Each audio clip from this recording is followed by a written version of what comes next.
Sziasztok, gyerekek! Nem tudom, volt-e már ez a történet, ha igen, akkor repetíció est mater studiorum, ismétlés a tudás anyja, ha még nem volt, akkor pedig annál jobb.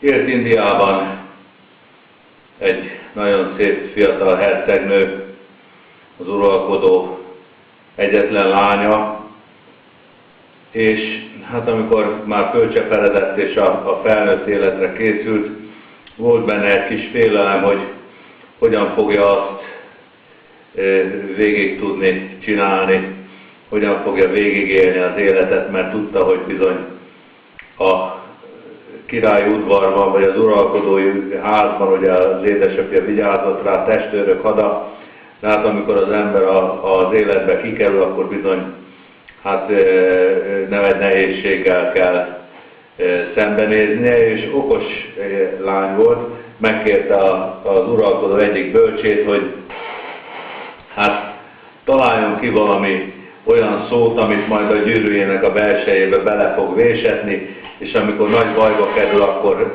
a gyűrűje belsejéről azt elolvassa, és az lelki erőt ad neki. És az ember ösztönösen azt várná, hogy a bölcs azt mondta néhány napi gondolkodás után, hogy Isten, ugye a legnagyobb erő és hatalom, vagy azt, hogy szeretet, ami tulajdonképpen egyenlő Istennel, ugye, vagy az, hogy remény, ugye remény, milyen szép szó, bizalom. De a bölcs az mást mondott. Egyetlen egy szót mondott, és ez így hangzott, hogy elmúlik.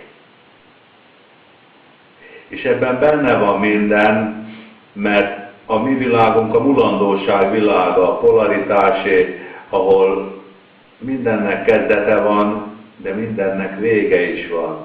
Tehát minden véget ér egyszer, és minden szenvedés is véget ér.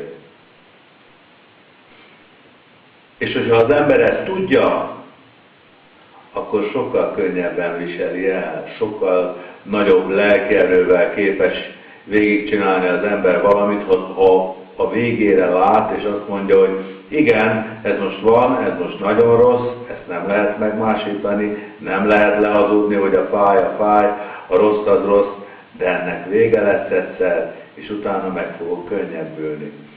Na most, miért kezdem ezt a bevezetőt? Egy hete vagy 10 napja talán volt egy álmom.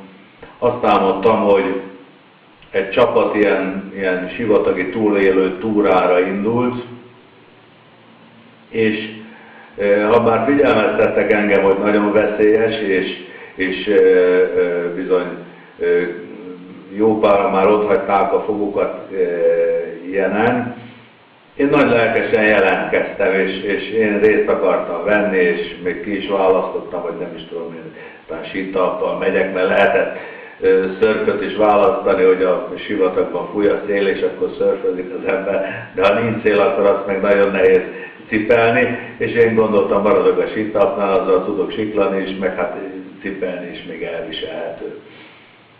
És aztán még olyan kicsit vidáman is ébredtem, és úgy gondoltam, hogy na, milyen süket vagyok én, hogy álmomban ilyen dolgokra jelentkeztem. És úgy nem éreztem semmiféle különlegeset, de hogy múltak a napok, mint hogy egy ilyen vasabroncs kezdett volna egyre jobban szorulni, jöttek a fizikai fájdalmak, jöttek a nyomasztó álmok, jött a rossz közérzet, jött a lelki fájdalom, jött ez az egész lelki sivatag, ez a lelki pokol, és egyre jobban kezdett letepelni. És ma lementem a ház elé sétálni, és úgy éreztem, hogy a legszívesebben 10 körömmel elkaparnám magam a földbe, és utána magamra húznám a földet, és hogy nem is meghalni szeretnék, hanem megszűnni. Mert ugye azért fogalomrendszeremben a halál az csak annyit jelent, hogy letesszük a testünket, és utána az szellemvilágban élünk tovább. De még ahhoz sincs kedve. Valami olyan iszonyú nyomasztó pokol, olyan depresszió, de nem is depresszió, mert az inkább olyan fásultság, valahogy olyan nagyon elegem van, nem szeretnék létezni sem. Nincs kedve. azt az elképzelhetetlen, lehetetlen kívánom, amit valaki mondott nekem, hogy ugye elfeketedik a képernyő. Aztán belegondoltam, hát de hogy is lehetetlen, hát hogy ne lenne ez a megszűnés? Hát én meg fogok szűnni. Ezzel, aminek kezdete van, vége van, Arany Viktornak van kezdete, akkor lesz vége is. És meg fog halni, és nem fog létezni soha többé. Csak az, aki most belőlem beszél. Ő pedig majd éli az életét. És akkor ugye ezzel megnyugtattam magam, már egyből egy kicsit megkönnyebbültem, leültem egy padra, a fekete varjakot jöttek közel hozzá, valami miatt nem féltek tőle, de azok is olyan, ugye a fekete színüknél fogva olyan gyászmadarak, szóval a hangulat és a körítés is csodálatos volt. De aztán megnyugodtam, fölkeltem, és azt mondtam magamban, ne aggódj, elmúlik. És hogyha van elmúlás, az is elmúlik. És gyerekek, ha ti is bajba kerültök, vegyétek elő a gyűrűtöket, és az aljára oda bele van vésve.